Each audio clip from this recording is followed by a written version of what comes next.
আজকে তোমাদের সাথে না তো কোনো কেক আর না তো কোনো টিফিনের রেসিপি নিয়ে এসেছি। আজকে আমাদের বাড়িতে একটা জন্মদিনের অনুষ্ঠান ছিল আমার জায়ের। ও আমার বাচ্চাতে কিছুদিন আগে এরকম খুব সাজিয়ে সারাটা দিন ধরে খাইয়েছিল।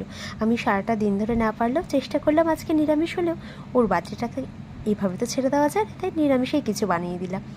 যার মধ্যে কী কী ছিল, ছিল 5 রকম ভাজা, গাজর, আলু, বেগুন, পটল, আর ছিল কুমড়ো।